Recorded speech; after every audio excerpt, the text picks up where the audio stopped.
Once again, this is Otherworldly Fundraising. Our fundraising efforts are benefiting one simple wish. Link to donate is located within the description. Ladies and gentlemen, the festivities continue, and we thank you for being with us here at Otherworldly Fundraising. Please welcome our moderator for the next panel. At this time, he is an artiste extraordinaire with immense talent, and some of it's just too good for his own good, but we like him anyway. Please welcome Trevor to the stage. Trevor, how you doing? The stage is yours. Take it away, my friend. Hello, I'm doing very well and looking forward to a very good conversation with Trina Robbins today. Hi, Trevor. Hey, Trina. It's good to see you. There. Now I can see me too. Well, how are you doing today? Great. Over here in San Francisco, it's 11 a.m.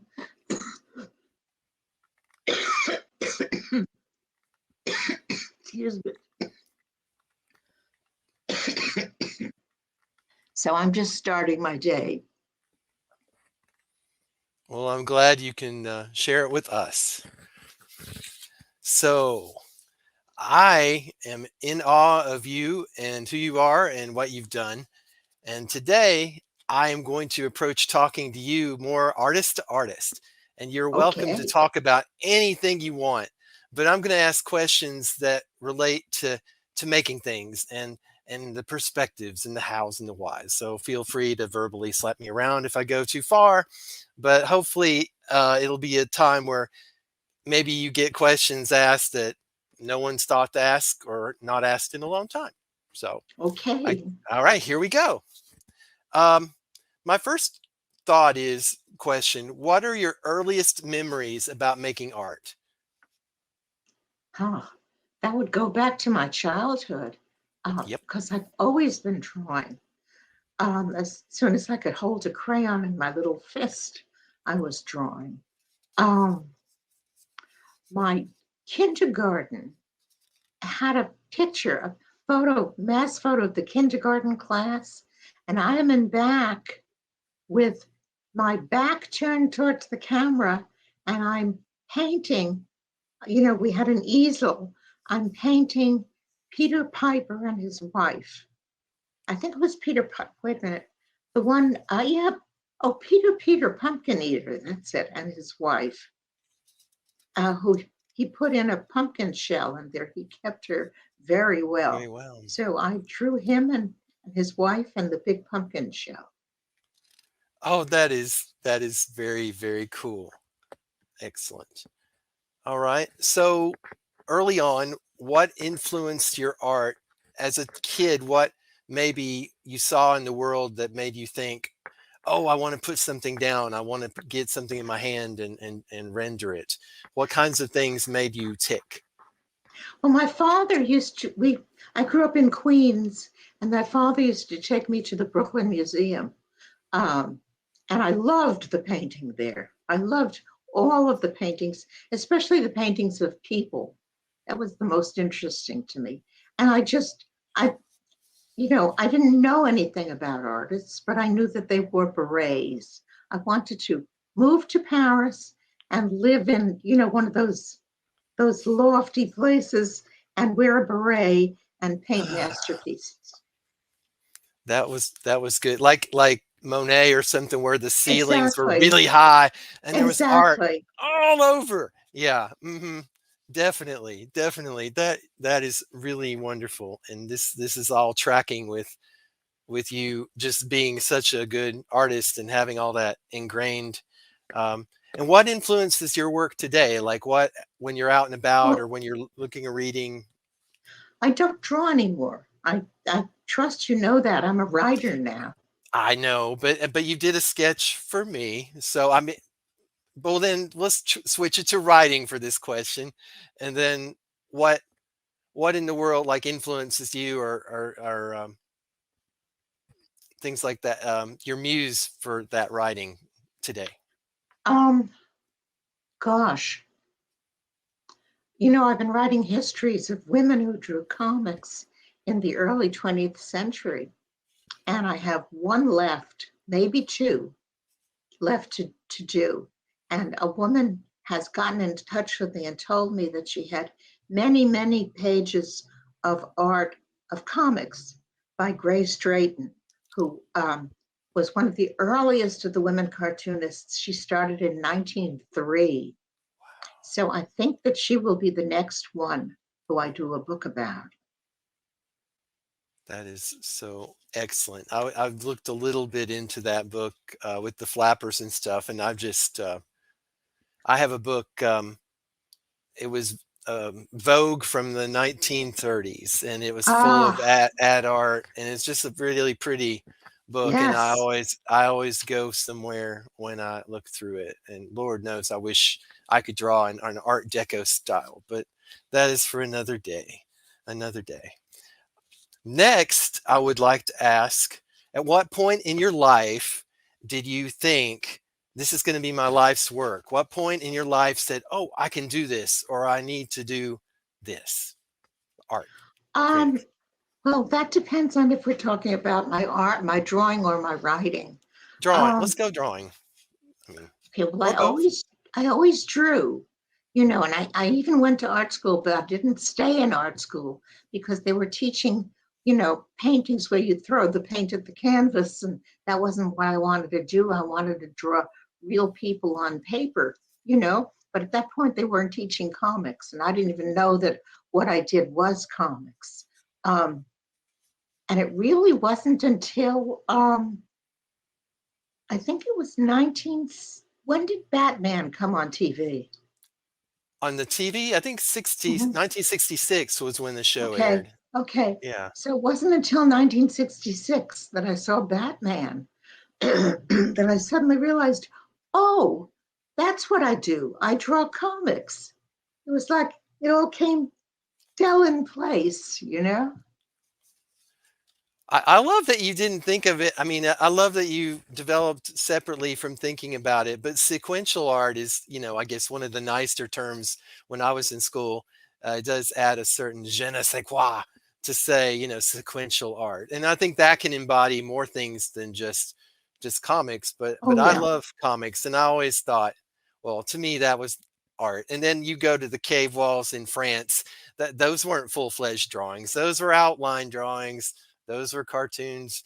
So some of the very first art in the world, Oh cartoons. So yes. And they we tell did, stories. and they tell stories. Um, so yeah. So there's that.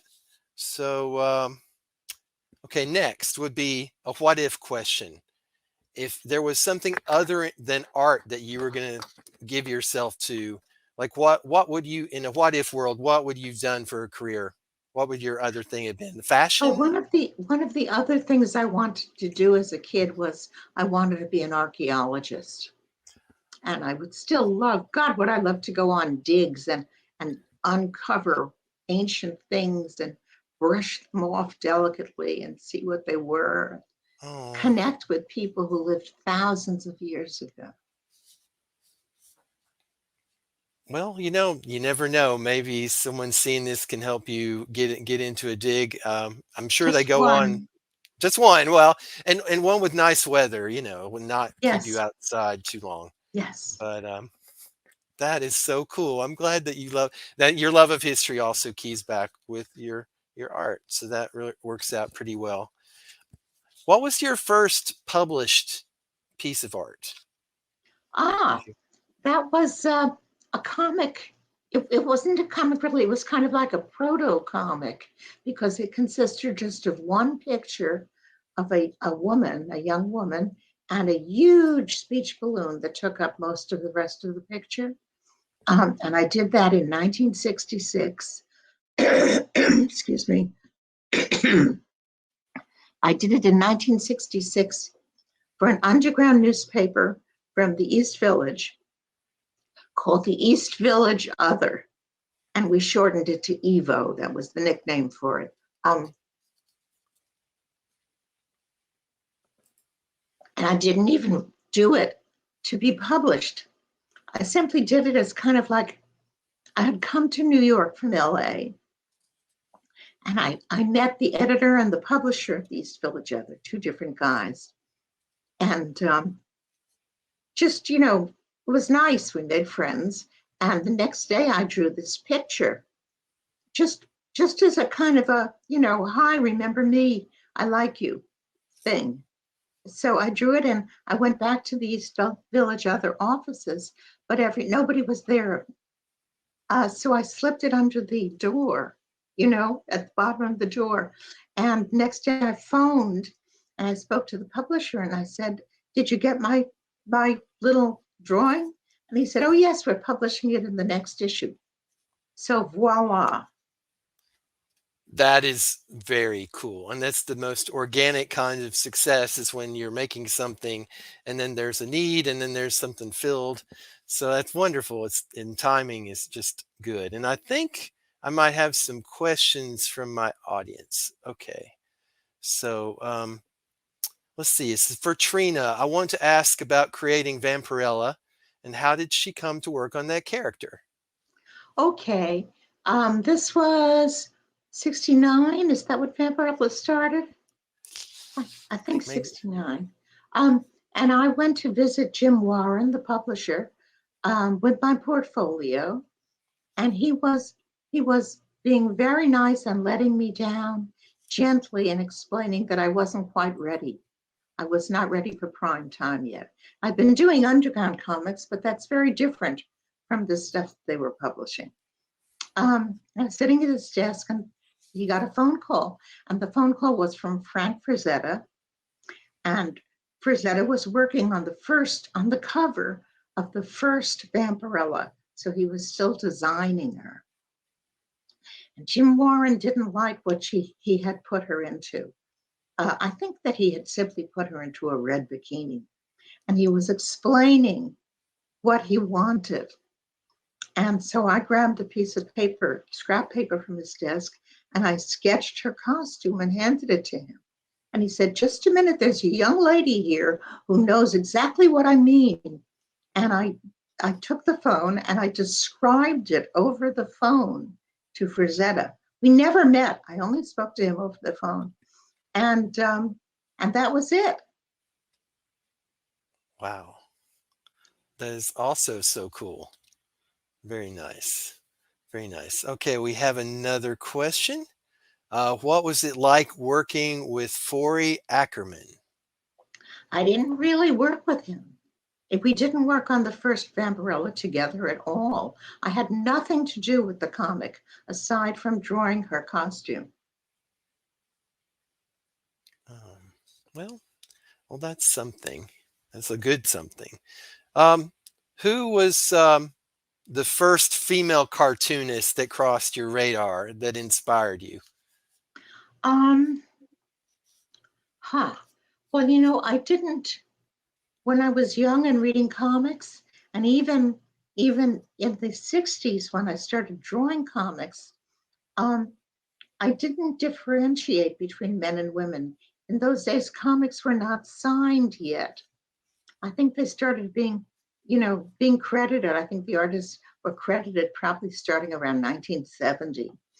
And I didn't know who had drawn it, except for Wally Wood, because he used to sign his name, with that big fancy wood. So I always knew who he was. And he was one of my favorite cartoonists anyway. But I didn't know who drew what. And the same goes for illustrations and for paintings. Like those paintings my father used to take me to see at the museum, and that made me want to be an artist and wear a beret, and live in Paris. It never occurred to me at the time that they were all by men, which they were.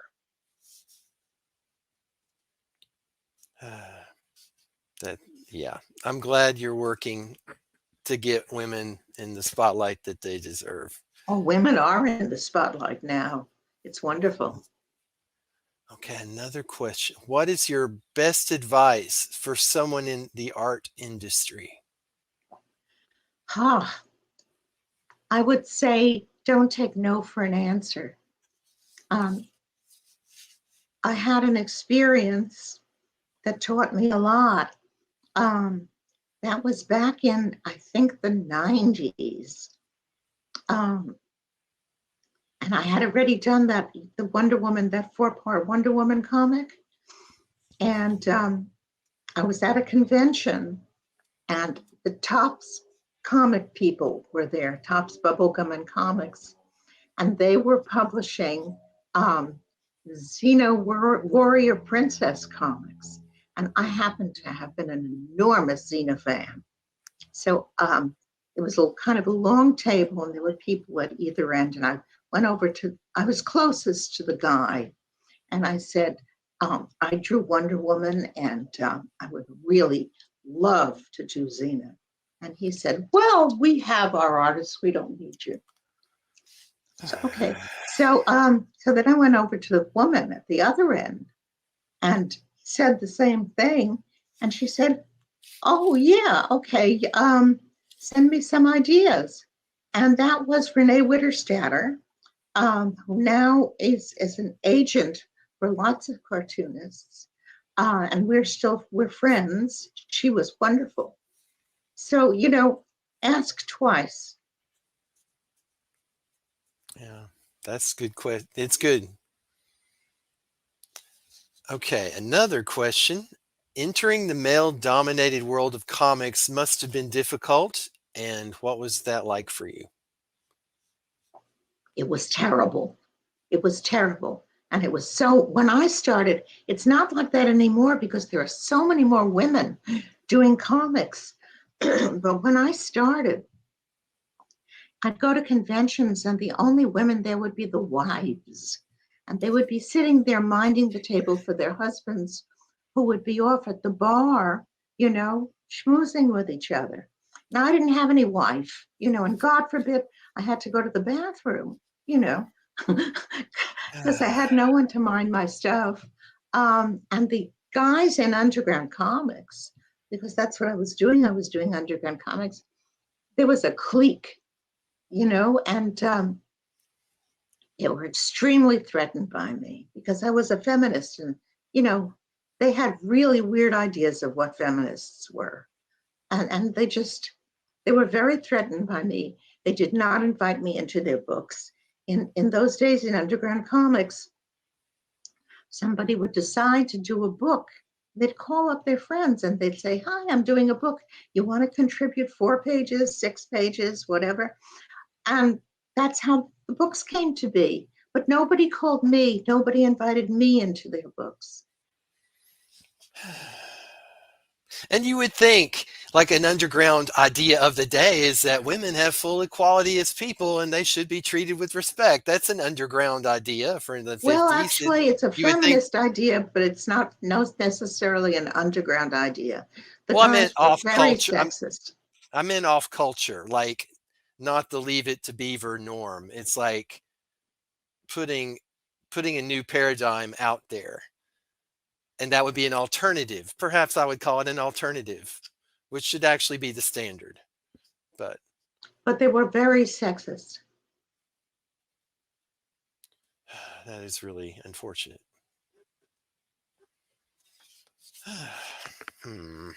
But I didn't give up. Don't give up.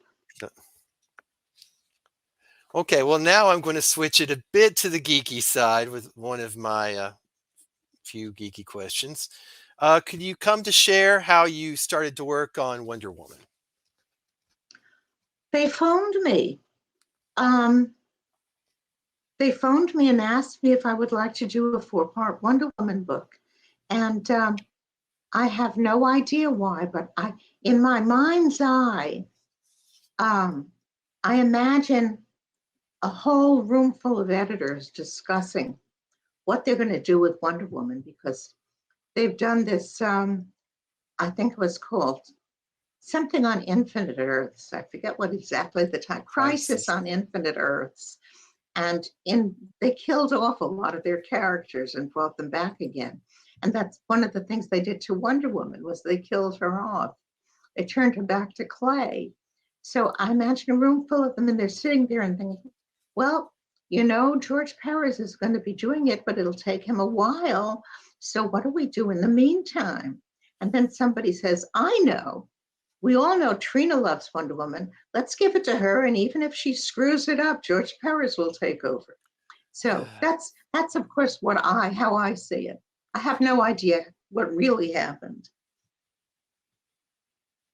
Well, I'm really, really glad it happened. And it just definitely in this modern culture where there's the shift of people who have the ability to express something have to live the path that's the expression, basically, that we would want a woman to write a woman and a man to write a man, and someone of ethnicity to write people of ethnicity, because there's a truth there that comes out in the depiction, which is all really wonderful. But I also like, I mean, when I'm an artist, to draw other people different than me, because it's my version of celebrating them. And Of unfortunately, course. sometimes I think people feel like I'm trying to steal or appropriate. It's like, no, no, that's not where my heart No, is. I can't But stand this whole thing about cultural appropriation. It's ridiculous. I mean, that would mean I can only do older Jewish women, which is ridiculous. well, I mean, that would be entertaining. That I would have to say that would be a nice story. So there's at least one in you, right? One. Um, Okay, another question of, if you were to write a story where Wonder Woman was changed into some kind of an animal for the story, what animal would that be? Or I guess Very perhaps I interesting. Ha, I don't think she'd be a cat. I don't, not a dog either. Um, I think maybe a large one of the big cats, a tiger, possibly. I'll go with a tiger. oh, that's nice.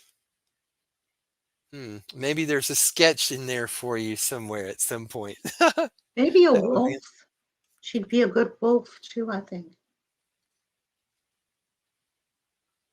well, definitely like the goddess Diana. She was from of the hunt, I think, Yes. in some iterations. Oh, So yeah.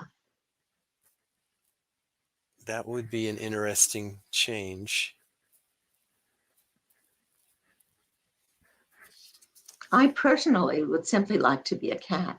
I keep thinking that if I lead a really good life in my next life, I'll be a cat. They do seem to have it going on. I Uh, do. cats do. I- All right. Well, here's another Wonder Woman question. How did you discover the character of Wonder Woman, or how were you first exposed? I found her in a comic book store. Well, it was a candy store. In those days, candy stores and drugstores had comic racks, and I had already started reading comics, and my mother was buying them for me. She was buying like funny animals and cute comics like that, comics for kids. And as soon as I was old enough to cross 2 streets on my own, because to get to the candy store that had comics, you had to cross 2 streets. As soon as I was able to do that, I was on my own and picking out my own comics. And there was Wonder Woman, and it was like instant recognition and instant love. I mean, she's an Amazon. I actually learned about Amazons through Wonder Woman. You know, that there had been a tribe of beautiful women and that they lived on an island and no men were allowed. In those days, it was women who were not allowed, it was girls who were not allowed.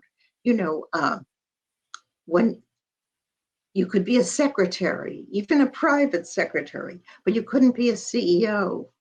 You could be a stewardess, but you couldn't be a pilot. You could be a nurse, but you couldn't be a doctor. Sure. So it was like, you know, I lived in a world where girls weren't allowed, but there was Wonder Woman on her island, her all woman island. And it was instant recognition and instant love. Okay. Oh, you see that? I don't even have Yes, to read it out loud. Okay. Well, yes. go ahead. Go ahead. Think about it. Your smile tells me it's going to take a second, and that's Well, I cool. love them both, of course, so much. Xena, Xena's more human than Wonder Woman. Well, she is an Amazon, but this, you know, in the beginning, she was immortal as long as she drank from their magic fountain. And Xena is a genuine human mortal. I think Wonder Woman would probably win, but I wish Xena could win because I like her even better than Wonder Woman.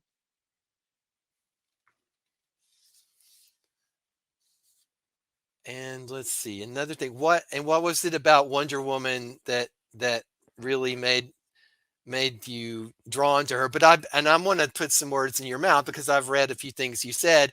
She doesn't always resolve her conflict with fists, and the things that she was given with the lasso and the tiara and the bands, it's like all those things were defensive items.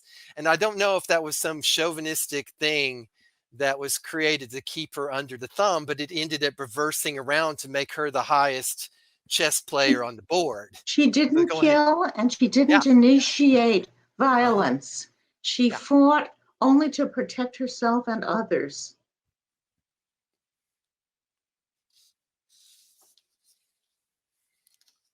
Okay. Well, another Wonder Woman. Ah. Well, it's a real tie between Gal Gadot and Linda Carter, you know. I mean, Linda Carter she was Wonder Woman on TV. She just personified her. But Gal Gadot was magnificent. And, you know, both of them are super tall also.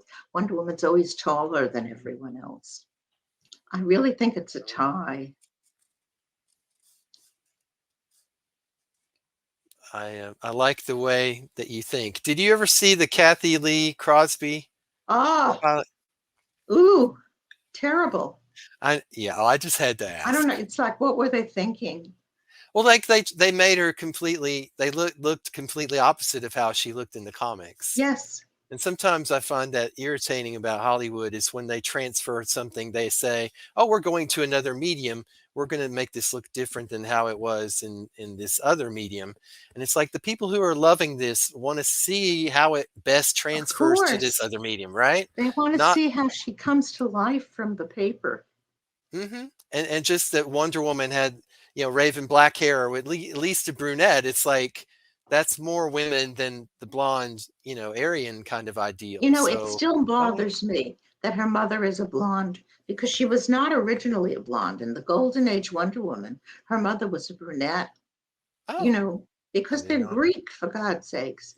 And she became a blonde. Oh, I'm not even sure why. I have no idea why she was turned into a blonde, but it's wrong. That's Oh, okay. That I was didn't, caught. I never saw that. I never That saw was that about it. I bet she made a great Wonder Woman. I always thought she would be a great Wonder Woman. I totally agree. In the New Frontier, it was the animated version of a story that Darwin Cook had told, and Oh, wait that a minute. It was that animated one. And oh, Lucy Lawless, that was her yeah, voice. yes. I hated it. I mean, she was great, but I hated the whole thing. I mean, it just was wrong. Hmm. We probably don't even have time to discuss the depth of wrong, perhaps. Unless, well, anyway, Well, there's one line in there that was so offensive. And it's when they've rescued Steve Trevor and he meets Wonder Woman and he meets Hippolyta. And he says to Hippolyta, your daughter has a lovely rack. Ah, are you serious? Are you serious? She would have him beheaded for that. You know, and what kind of idiot is he that he would say that?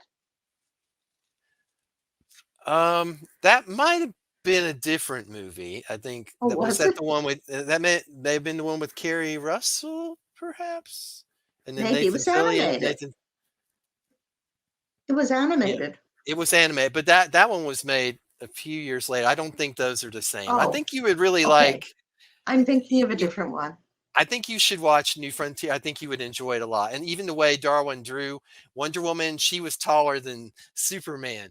So Mm-hmm. every scene she was in, she she owned it.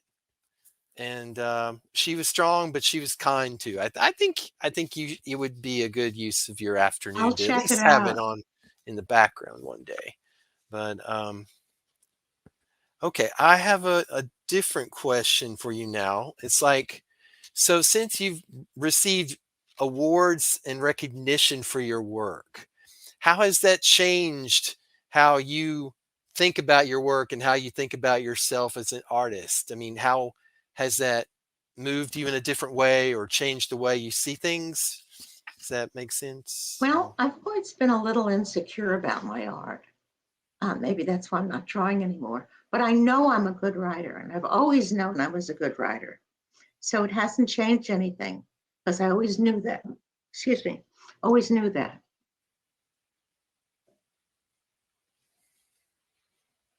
But yeah, well, definitely though, sometimes in life it's really good to have a bit of confirmation, a hand on the shoulder. It's like, hey, you're doing great. So that Oh, it would be feels good. I mean, that's when I yeah, get yeah, an award and when people give me good reviews and stuff, it always feels it's good. good. But it's But not I like, agree. you know, it's not like suddenly I think, oh, because they've reviewed me, now I know I'm a good writer. Because I always knew I was a good writer. Definitely. Well, confirmation is always nice. Um, let's see. All right. How has being an artist changed your view of the world that you live in? How has being a creative soul brought you through living, and maybe in a different way you think that people that don't work with art do? It's a deep question, I think. Hmm. But I don't know. I think I've always felt the way I feel about life. I love life. I want to live forever if at all possible.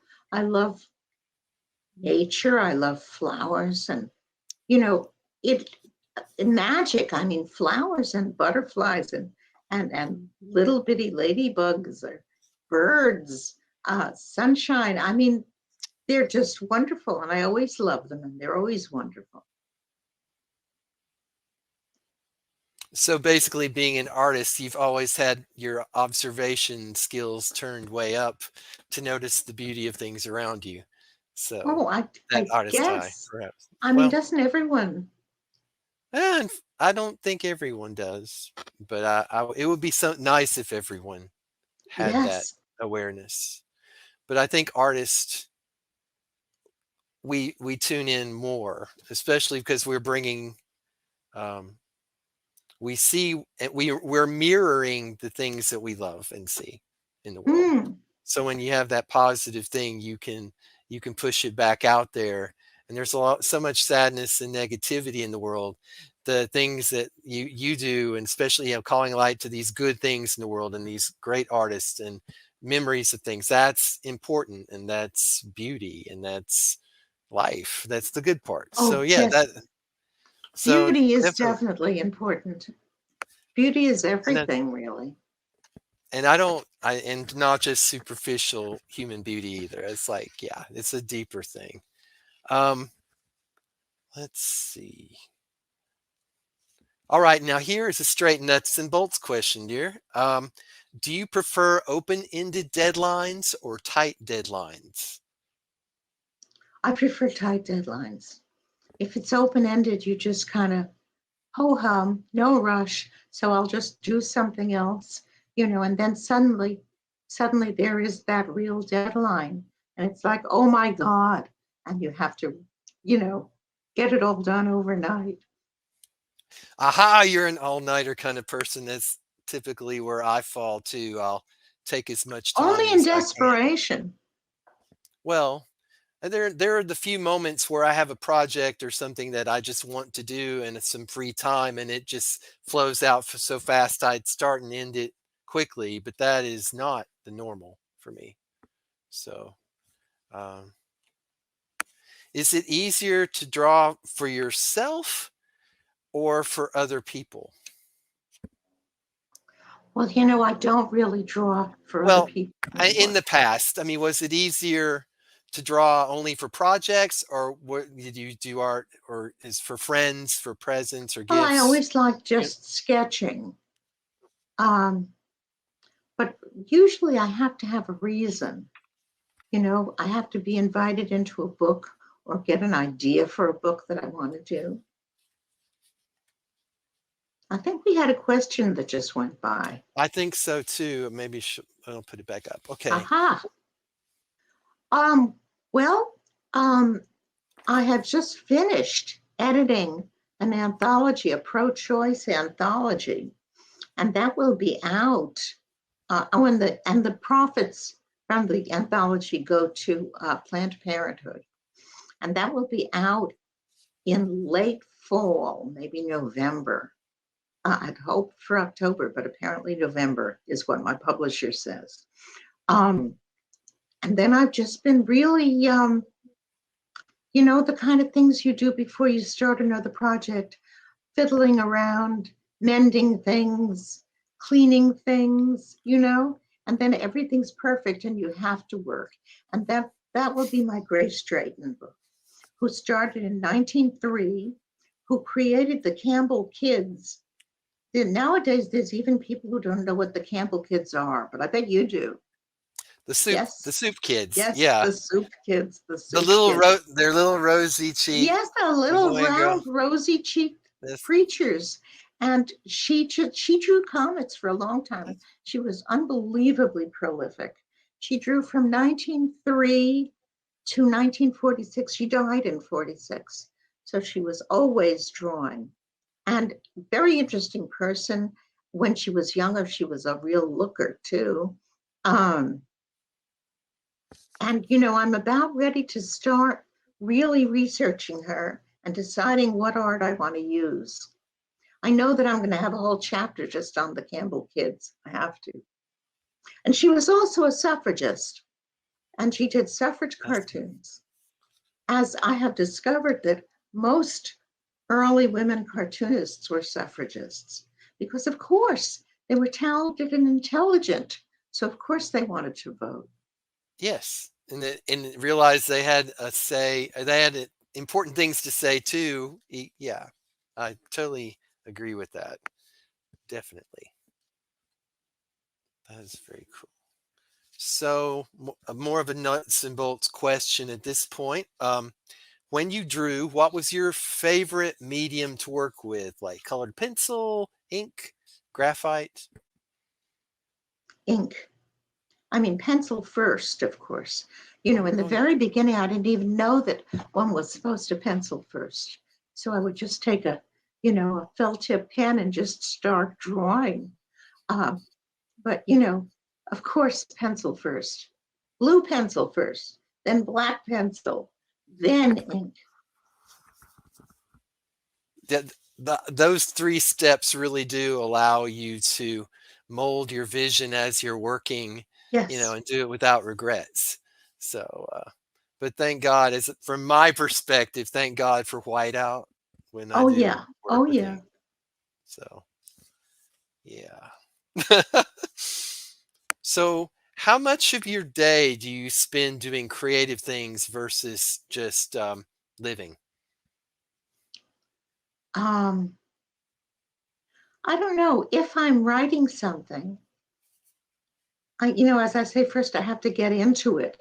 So I'll spend the day just, mending and fixing and cleaning up and things like that. But once I'm ready, I usually just start in the morning, um, draw till about noon, write till about noon, have lunch, come home, take a nap, then I'm ready to write again. So you're not really a night owl anymore. You're more a day person. Oh, definitely. You're a good Night day. night owl is only when you're desperate. I'm desperate most of the time. Then Uh, when we try to make it a creative trait, when it's really just procrastination. But yeah. So also when you're working, what environment, what sense of setting or place stimulates your creativity the best? Ha. Well, total silence for one thing. I can't, if there's music on, I can't think of the things I need to write because I'm listening to the music. Now, when I used to draw, I drew with music in the background because that was different. Definitely, definitely. So what would you say, what creative effort from you is the most known by the most people? And then for what thing that you think people don't know about you much would you like more to be known for? Um, can you ask that again? So like say if you were an actor, someone would come up and say, I remember you from this movie.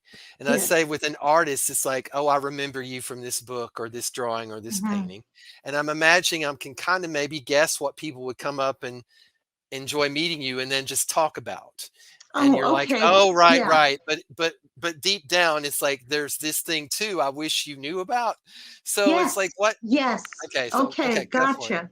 Okay. Well, mostly they want to talk about Wonder Woman and Vampirella, which really I'm tired of talking about Wonder Woman and Vampirella. Oh, I'm Um, sorry. I want that's okay.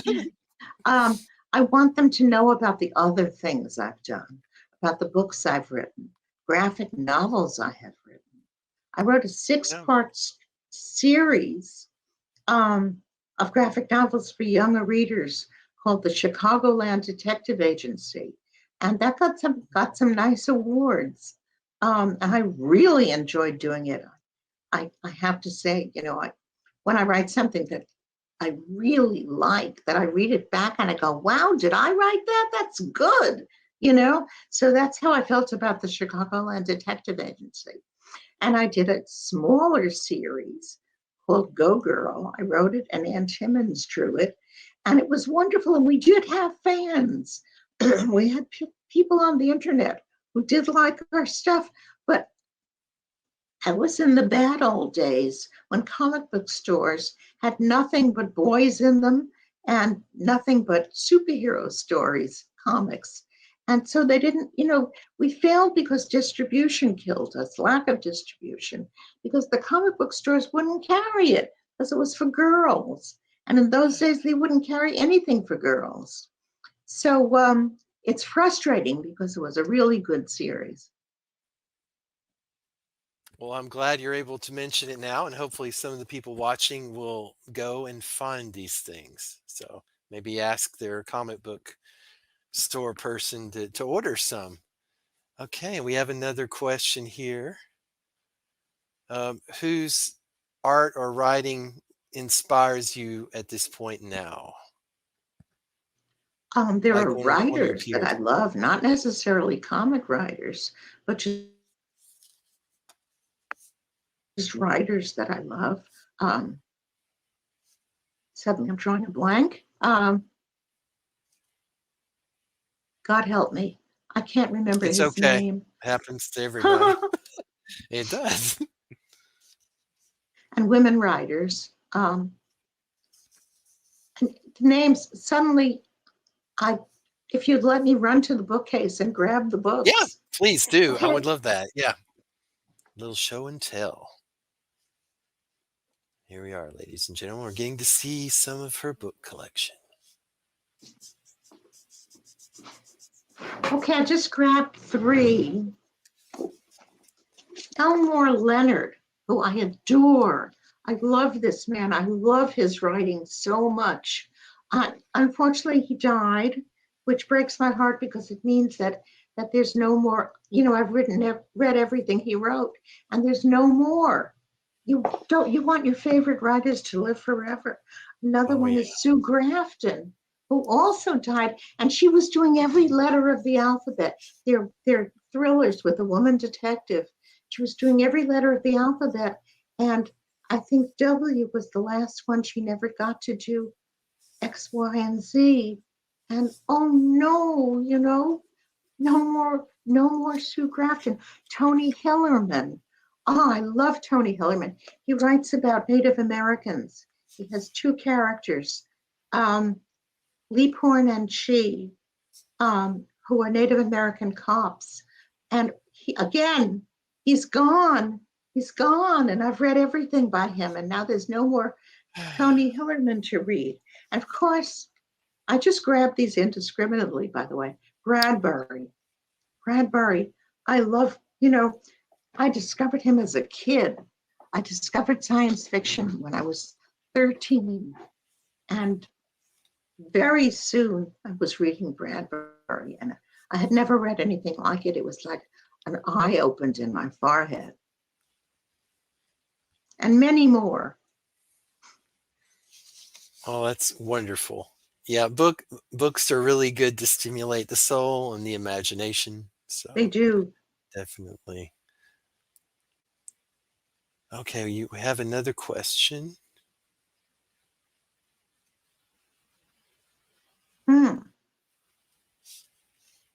Well, I hope that, those two series I told you about that nobody knows about because distribution was so lousy. I hope people read them and remember them. I hope that they remember the books that I've been writing about early 20th century women cartoonists, because, they need to know that there have always been women drawing comics, always, as long as there have been comics. And, not just, oh, I found one woman and she drew something.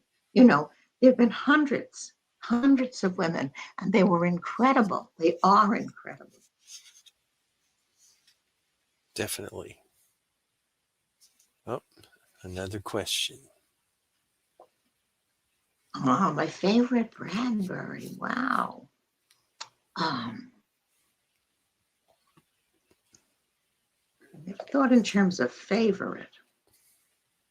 Well, this one is The Martian Chronicles. And in fact, The Martian Chronicles was the first Bradbury I ever read.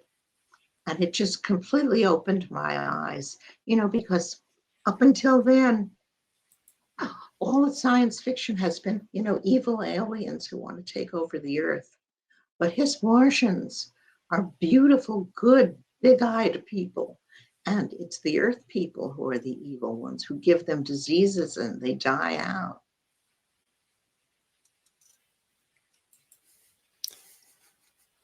So your view of science fiction, you enjoy like the more apocalyptic as well as the utopian ideas. You like both kinds of stories then, right? Guess so, yes. Definitely. Let's see. So how does it feel for you when you're using your creative side, your art, to support the causes and things you believe that you need to? Oh, it feels wonderful. Like with this anthology, that is coming out very soon, in a few months. It feels so good. This is the way we get things done. This is the way we fight. You fight with the tools you have, and they're not always guns or swords. They can be pencil and paper. I mean, I realized that when researching and getting to know Lily Renee, who was a golden age artist who drew during the war, drew wonderful comics during the war. And Lily, I found out when I finally met Lily, that she had been a Jewish girl in Austria, a teenager when the Nazis marched in. And she had to escape them, which she did first by going to England and from there to America, where she drew comics. And that her way of fighting the Nazis was with pencil and paper and ink. You fight for and against with the tools that you have.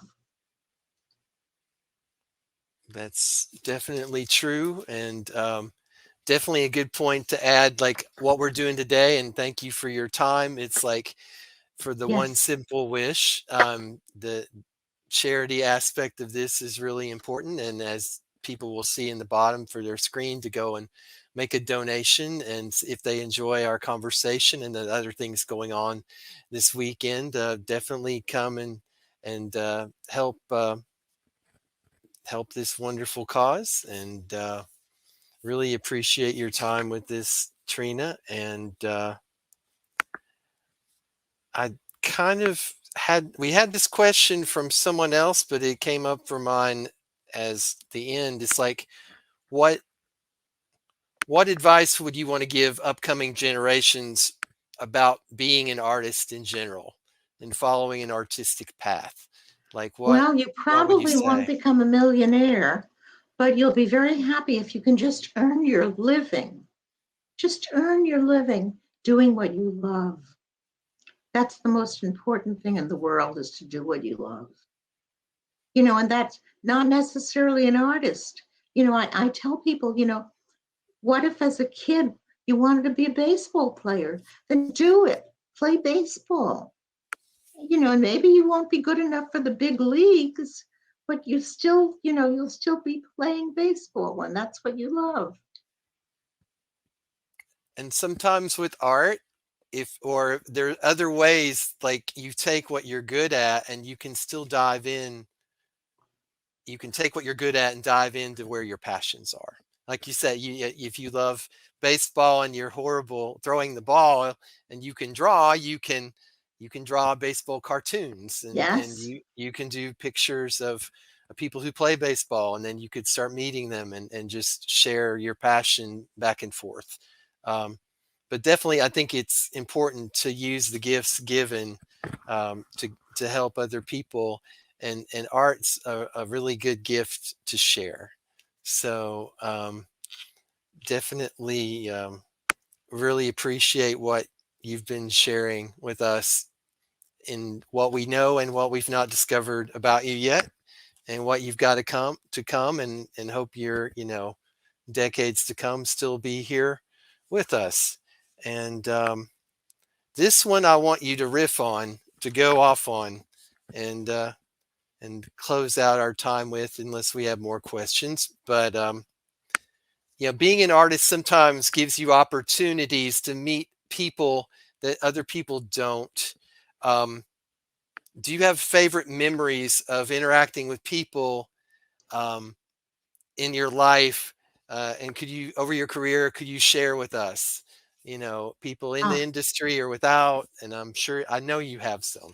So, well, in the industry, I immediately think of Stan Lee, he's a real subject of controversy. A lot of people really dislike him and have bad things to say about him.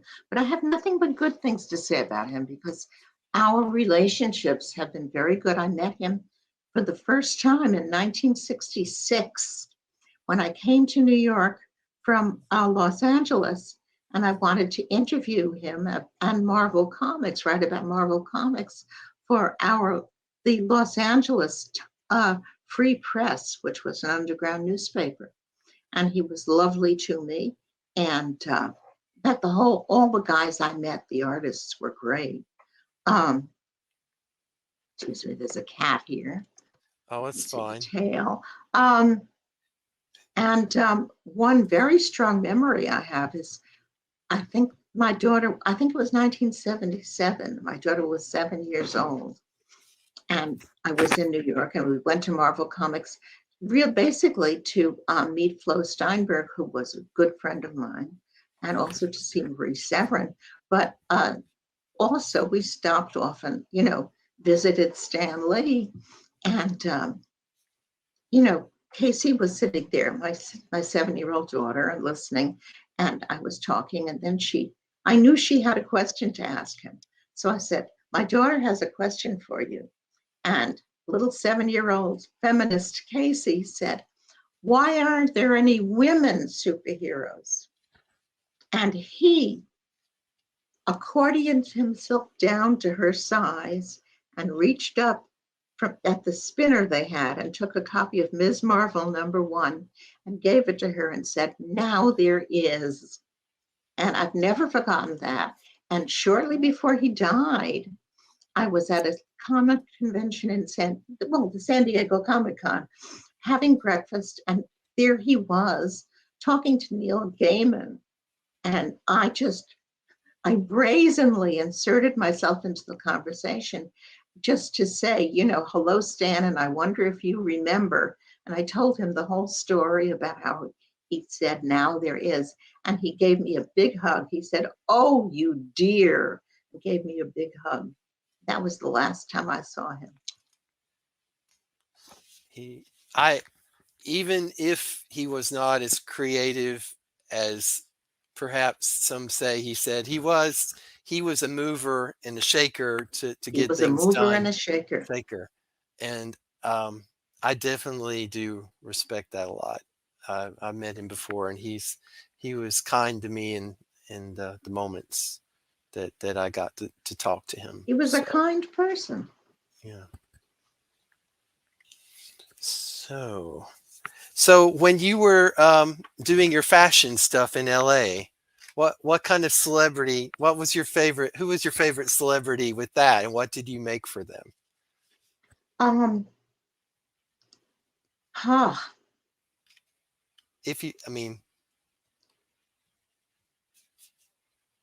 Well, I really, most of the time I was making clothes for the wives and girlfriends, but I did make a shirt for David Crosby and one for Donovan.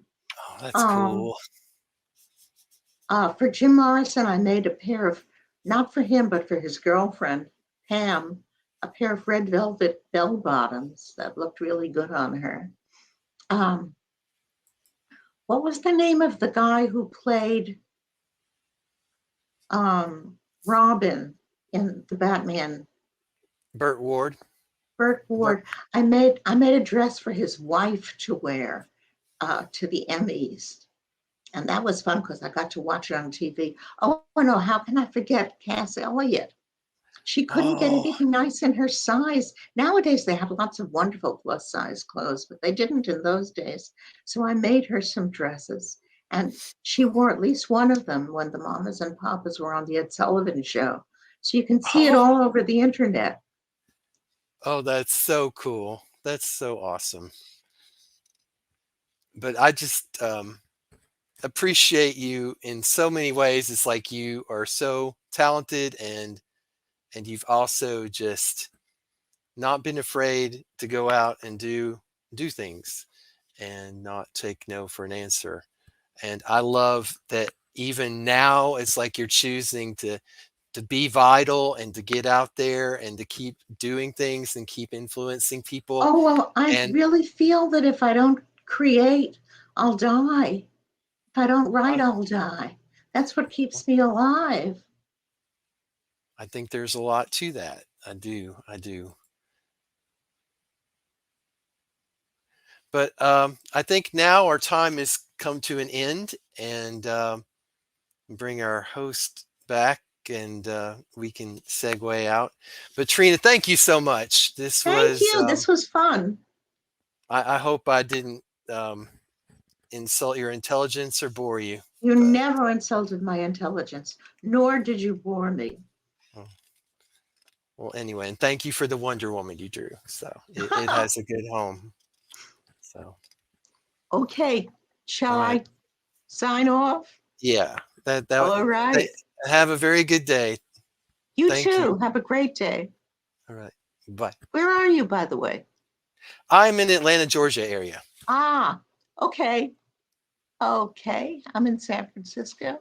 Bye. Bye. Ladies and gentlemen, once again, thank you for being here. Thank you to Trina Robbins and Trevor for moderating that panel with her. That was wonderful, to say the least. See what I did there? You're welcome. Checks in the mail. Once again, this is Otherworldly Fundraising. Our fundraising efforts are benefiting one simple wish. Link to donate is located within the description.